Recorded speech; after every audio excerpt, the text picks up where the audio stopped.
Olha que visita e tanto nós estamos recebendo agora. Deixa eu te apresentar, Dr. Eugênio Pacelli Paz Vieira da Costa. Seja bem-vindo ao programa. Obrigado, prazer meu. Presidente da Comissão da Cidadania da OAB de Joinville. Veio especialmente para participar do programa, também veio pela manhã, para a gente fazer nosso trabalho junto à Record News Estado.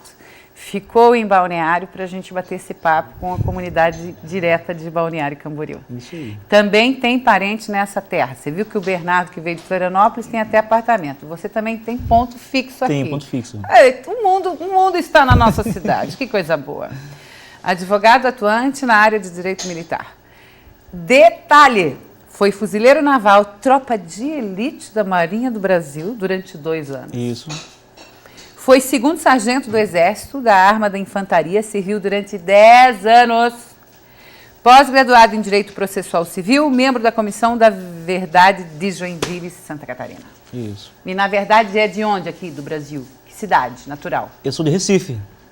Oh, também terra boa, né? Eu sou natural de Recife. Boa tarde, Vera, primeiramente. Boa tarde. Né? É um prazer meu estar aqui falando um pouquinho sobre o direito militar, né? Uma área tão diferente do direito, tão curiosa, desperta o interesse de várias pessoas, né? Pois é. Importante, a justiça militar, ela é exclusiva, ela é única, é para um público, é para um segmento da sociedade que ele tem as atribuições diferentes das demais, onde ele é passivo de penas mais severas, né? Devido a ter contato com armas, não se admite dormir em serviço, insubordinação. Meu Deus. Então são crimes que são mais rigorosas as punições, né? Tava todo mundo preso se fosse meio geral essas leis aí para todo mundo, né? Então, dormir em serviço. Estaria preso. Então, insubordinação, né? Então, para isso que existe, devido à estrutura das Forças Armadas hierarquizada, né? Baseada em 2 pilares, que é a hierarquia e a disciplina, onde se apuram as transgressões, os crimes militares, né? E as mulheres estão se inserindo nesse segmento desse trabalho, ramo de trabalho ali, cada vez mais. Cada vez mais é comum ver as mulheres atuando, comandando, né, unidades. E até agora no setor de luta mesmo, se necessário for? Isso. É isso? Antigamente, a Marinha foi pioneira nesse ramo de incorporar as mulheres, né? Então, 30 anos, a primeira mulher surgia na Marinha. E o ano passado, em novembro do ano passado, 2013, ela foi nomeada oficial general. Então, a primeira mulher da Marinha, das Forças Armadas Brasileiras, né, a ascender ao oficialato.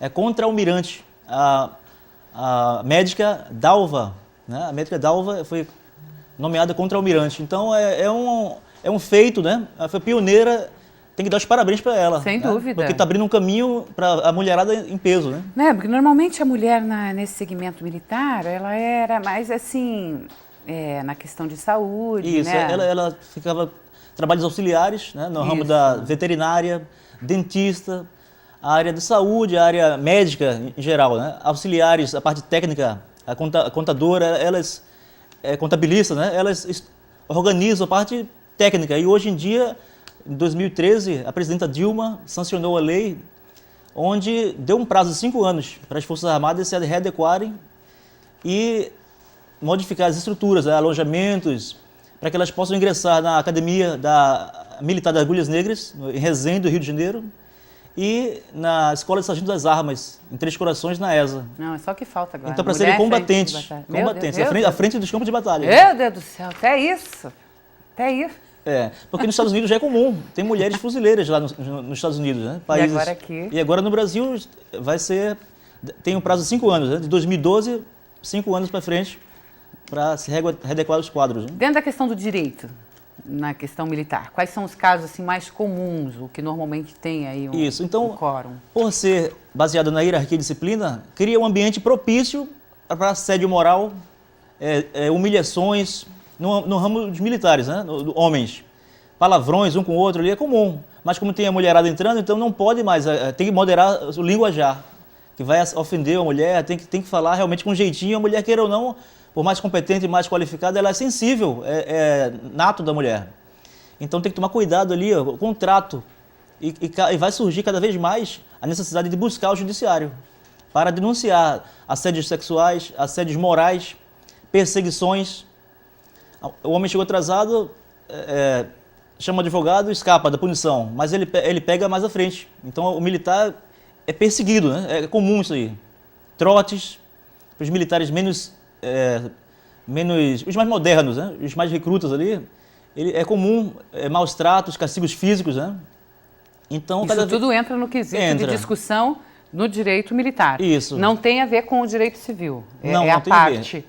o direito militar, né? É comum isso aí na esfera castrense, né? Que é o direito militar ou direito castrense. Então tem doutrinador, o Célio Lobão é um doutrinador que ele aprofunda várias doutrinas nessa linha, né? Recentemente tivemos o sargento Feliciano, no Rio de Janeiro, que ele se manifestou sobre os salários, os baixos salários dos militares, das Forças Armadas. E fez um protesto pacífico, desceu a ponte Rio-Niterói, de rapel. E foi punido severamente ali pelos militares, pelos superiores. Porque ele não matou ninguém, mas ele protestou. O militar não tem a liberdade de imprensa, Então ele tem que sofrer a uma lei à parte. É uma lei à parte. É um mundo à parte. É um mundo à parte. E a mulherada está ingressando nesse sistema ali, ó. Tem que ficar, a minha finalidade aqui, Vera, é conscientizar as mulheres que estão ingressando para que elas não se calem. Tem o de respeito à hierarquia, à disciplina com os superiores, amam as fardas, as Forças Armadas, amam a pátria, mas elas têm o benefício do fundamento da Constituição Federal, que é a lei maior, que é a dignidade da pessoa humana e a cidadania. Ela não pode abrir mão disso. Antes dela ser um militar, antes dela incorporar uma farda verde-oliva ou azul, ou então a branquinha da Marinha, elas são cidadãs e elas têm que ser respeitadas por isso. Né? Até porque surgiu a lei recente Maria da Penha para amparar as mulheres civis, né, contra agressões domésticas.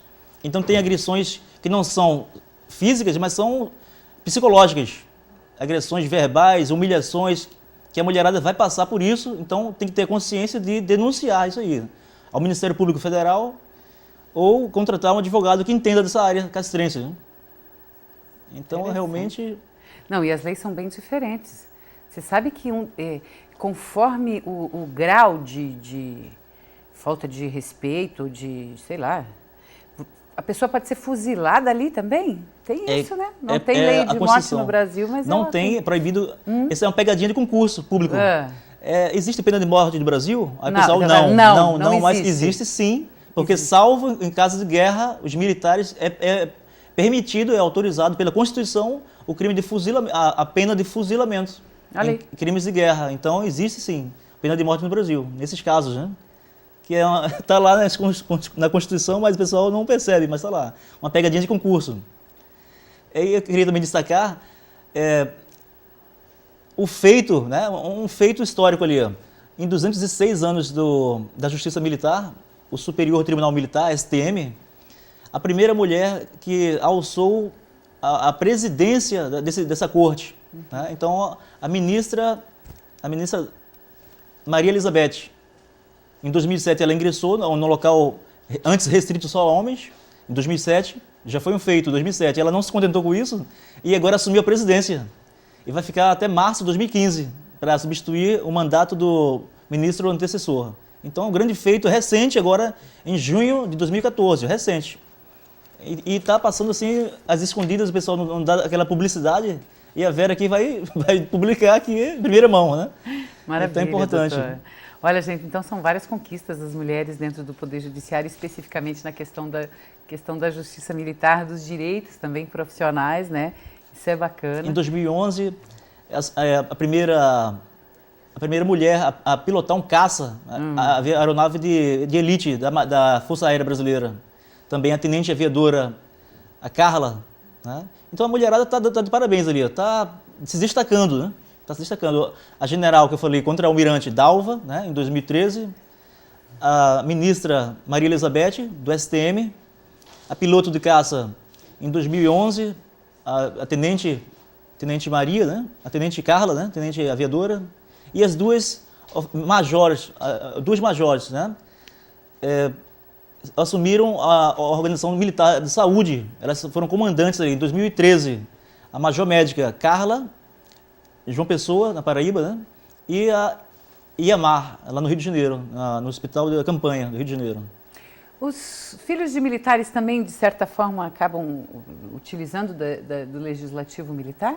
Não. Eles... Só quando direto em relação a uma aposentadoria ou algo parecido. Tem as pensões militares, né? É outro ramo do direito também. Ok. Tem o ramo regulamentos e tem o ramo administrativo, que é a pensão, caso faleça o militar, a estrutura da pensão. Então passa para a esposa, então tem aquela ali. O ex-combatente também, é importante ressaltar, o ex-combatente, que foi aquele pessoal que ficou à disposição da Marinha, que se deslocaram para a Itália, no teatro de operações militares, né? Então tem uma lei específica que ampara o ex-combatente. Muitas pessoas não entendem isso aqui, ó. É importante buscar esse direito, né, do ex-combatente. Quanto à reforma, quanto ao auxílio invalidez, os militares são mais propensos a acidentes no joelho, articulações, coluna, mochilas pesadas, né? Então eles têm que procurar esse direito ali do auxílio invalidez. Isso é muito importante. E normalmente os militares, eles buscam mesmo esse auxílio? Não, os militares desconhecem. Não é muito... É muito recente essa busca pelo seu direito na esfera do militar, né? O militar tem aquela ordem dada é a ordem cumprida, não se discute, cumpre-se, né? Não se discute. Então ele, não tem direito, não vai requerer, tem medo, queira ou não intimida, né? Queira ou não intimida, tem a sindicância. É muito recente a ditadura militar, 50 anos. Meu Deus. Daí eu sou membro da Comissão da Verdade de Joinville. Certo. Então, para ouvir aquelas pessoas que foram torturadas, massacradas, então é muito recente ainda, 50 anos. Verdade. Da ditadura, 64, 2014, né? Então, 50 anos da ditadura militar. É um período que a gente não pode voltar atrás. A gente não pode voltar a esse tempo terrível, onde foram castrados os direitos dos cidadãos. Foi fechado o Congresso Nacional, os advogados não tinham liberdade de ouvir e defender o militar subordinado ali, porque ele está incomunicável. Imagina. Né? A pessoa está incomunicável. Pessoas sumiram, torturas. Então é muito recente isso. A gente não pode permitir que retorne. Okay. O militar tem um lado excelente, né? Profissionalismo, dedicação, disciplina, organização. E tem esse período terrível que a gente não pode esquecer. Que a gente não quer que volte, né? Não. Eu não vivi isso aqui, mas eu leio, eu sou estudioso dessa área, né? E até quem não estuda sabe que é uma página virada, né? É uma página virada.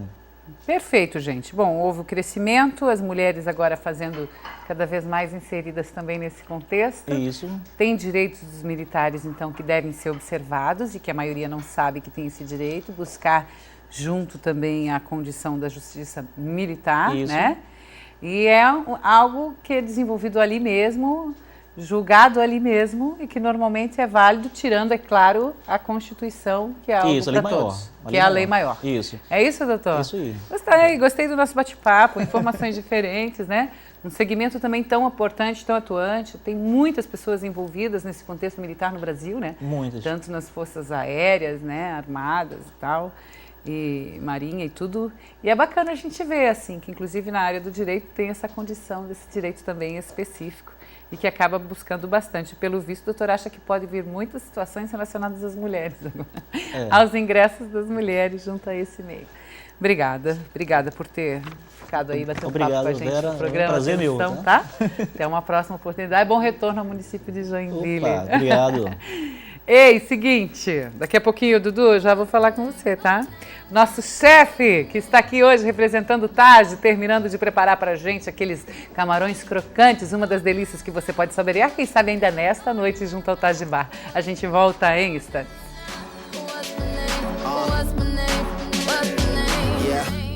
I heard you good with them soft lips.